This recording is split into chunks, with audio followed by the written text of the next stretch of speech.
Welcome to Slaughterhouse Stories. I hope you enjoy the story I have for you tonight.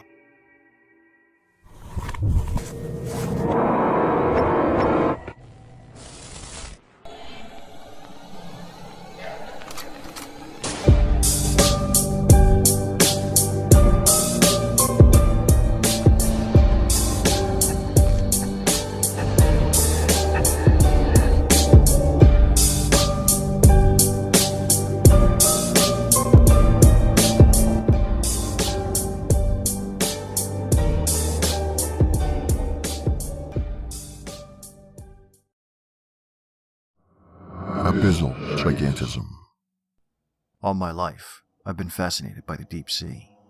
200 meters down, could not care less. 1,000 meters down, yawn. No, deep in the sea, somewhere around 2,000 meters below sea level, the abysmal zone begins. The creatures that live there will never see the sunlight. The only light they can see is that which they make themselves. Down there, in the dark. That's where the monsters are.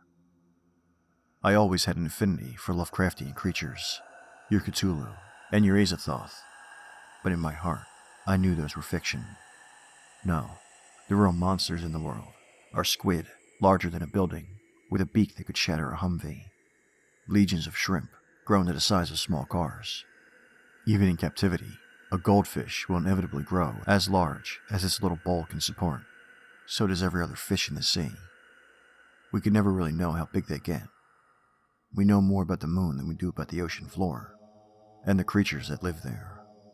That mystery, that was what drove me through my undergrad, through my graduate program, and eventually through my postgrad work in some of the foremost marine biology departments in the Pacific, before I ended up working with a well-known research institute based out of Guam. All of this led up to today's expedition. Today, I would finally see my Xanadu, the Mariana Trench. It reaches almost 7 miles underwater, straight down, over 11,000 meters. Somewhere in the bottom of that trench, there's incredible beasts of untold size, proportions, and beauty. Over the course of my career, I established myself as a steadfast, trustworthy academic. No life beyond my work. But that just let me focus on my goal. Months ago, I palmed the keys to the storeroom and the Emma, the department's ancient expeditionary boat. I made a copy and returned the keys the next day. If anyone noticed, they said nothing. Over the course of the next few months, supplies around the lab started to go missing. A wetsuit here, a rebreather there. No one would dare suspect a dedicated, beleaguered researcher. Maybe some poor research assistant caught hell. Not my problem. I stayed late tonight. Told my colleagues I just needed to wait for some results back. Then I promise I'll get a good night's rest. They thought my nervous shake was from my caffeine habit. Really, I just couldn't wait for them to leave. When the last man left, I waited 30 minutes, then grabbed my stash of illicit goods and made for the Emma. You don't get through 10 years of work in marine biology without knowing your way around a boat. I eased myself into the cold metal seat of the heavy pilot's chair and maneuvered the Emma smoothly out of its dock and off of campus. I knew there would be no alarms and no reason to watch for me. Still, I turned every light on the small research vessel off until I was well out of sight of land. I had a journey of hundreds of miles ahead of me, and I knew I couldn't take any chances. I couldn't lose so much work. The boat was only 25 feet or so long. It wasn't built for long journeys like this, across unpredictable oceans, but I knew she had more than enough gas for one last voyage. By the time I reached the ping on my ship's navigation, the sun was beginning to peek out of the horizon to the east. I knew my department would realize Emma was missing, but I couldn't make myself care. Soon they would also realize I hadn't made any substantial progress in half a year. I always did just enough, looked just busy enough, that no one would look twice. And who could question me? Now that I think of it, I don't know that I could remember a single one of their faces. None of that matters now. The only thing that does is where I am. I look down into the dark blue ocean. It lays in wait, aching to be seen, to be felt. The Mariana Trench has been calling me all of my life, and now I can finally answer the call. I can hardly zip the wetsuit up, my hands are shaking so bad.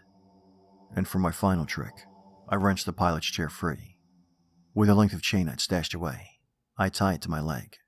I fitted my mask with a transmitter feeding my words directly into this document.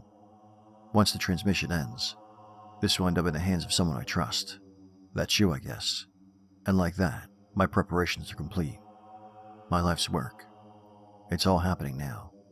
With one final glance towards my sweet Emma and the sky behind her, I close my eyes. I hold the chair close and ease myself backwards into the deep. It's cold, but I don't mind. I think I can feel the pressure changing, welcoming me home. The embrace of my great old one.